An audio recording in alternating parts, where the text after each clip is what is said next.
the active and passive voice really gives writers a lot of trouble.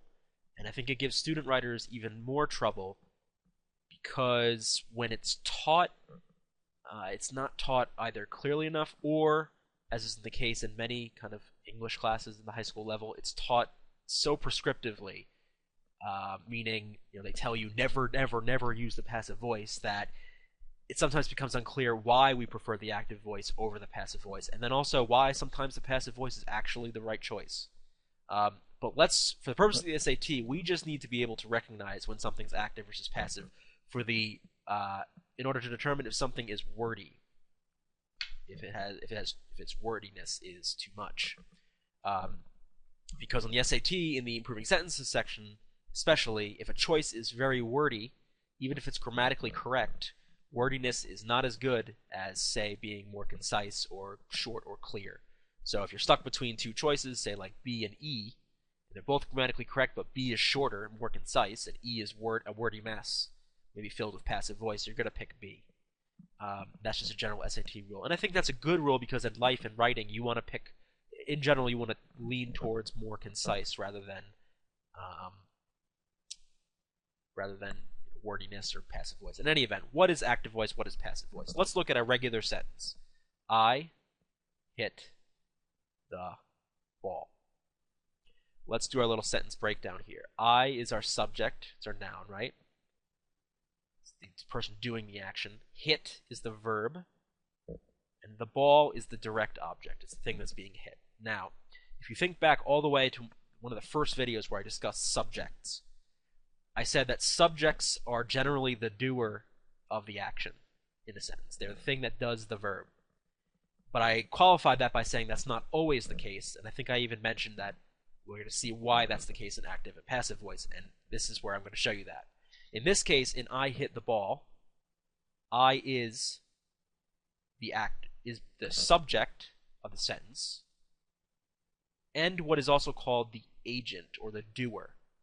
So you got to think of the fact that sometimes the subject of the sentence is going to be what the sentence is about, aka the subject, but they're not necessarily the thing doing the action of the sentence. In most sentences, or not most, in a lot of sentences, they are one and the same. So we can say that the subject of the sentence is also the doer of the action. Right? In this case, that's what's going on. And this is an example of active voice. Okay? What is passive? Well, let me rewrite this sentence in passive voice. The ball was hit. What has changed here? Well, let's look at this sentence now. The ball is our noun, and it's also our subject, right? Was hit is our verb. It's our kind of passive voice construction. So this is an example of passive voice. Why? Well, note this is the subject, but the subject of the sentence, the thing the sentence is about, is not the thing that's doing the hitting. It is the thing being hit. Here, the ball was the direct object. What we've done is we've kind of flipped the emphasis around, where we've made the ball now become the subject of the sentence, but we still contain most of the same information, right? The ball was hit, I hit the ball. The one difference here is we don't have the I. We have the I in this sentence, but not here. So what I can do is if I want to put the agent back in, so remember the agent is the thing actually doing the hitting. If I want to put the agent back in, I could do this. I could add, get rid of this period, I could add a by phrase, by me. And now we know who the agent is. The ball was hit by me. Now this sentence contains the exact same information as this one. Actually, I should probably change was to is because it's present tense. The ball is hit by me. I hit the ball. These contain the same information, just different emphasis. So notice this is much cleaner, shorter, more concise. This is longer and a little bit more convoluted, which is why, again, generally people say do the active voice rather than the passive voice. For one reason, because it's concise. Second reason is any kind of to be verb is generally seen as weak and ineffectual. You want to have punchier verbs like hit that are more, that provide better imagery, that are stronger, that provide more action, rather than is hit. It's just floppy. And then also we have to add this prepositional phrase. It just kind of bucks up the sentence. So that's the active and passive. Now what is kind of the breakdown between these? Well, active is going to be your subject or your agent plus verb plus direct object. Whereas your passive voice is going to be the subject which is not your agent. It's really, in some sense, the direct object, plus a to be verb, so either is, was, are, anything like that, to be conjugated, plus the verb. So the verb root, so, hit, walk, not walking would be good. Any kind of verb form. So in this case, it's hit. Other sentences would be, sometimes you'll have the participle, but basically you're going to have some sort of participle form here. Another example would be, and then also if you want your, move this over, your by phrase. You don't need to have it, but if you want to show who the agent is, here would be the agent. You would add your by phrase. What are some other examples of passive voice sentences? Let's see. The paper was written by me. Here we have our to be, past participle of to write. It'd be is written as well. So basically, you're going to have your past participle here.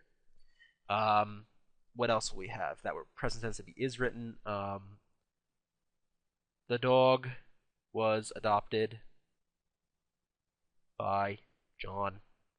Right? Again, past participle. You get the idea, right? Is adopted would also be if you want to do the present tense. So that's the difference between the passive and the active voice. It's about where the emphasis lies. Does it lie on the dog, or does it lie on the person who's actually doing the action, the agent? Where this can become problematic, and why I think another reason why the passive voice is in trouble, is sometimes if it's not written well enough, or it's not written clearly enough, the agent can be totally destroyed, and that is not good. We need to know who is doing an action. So an example of this would be something like, well, the famous example, mistakes were made. What's the problem with a sentence like this? Mistakes were made. Note that we have passive voice, were made.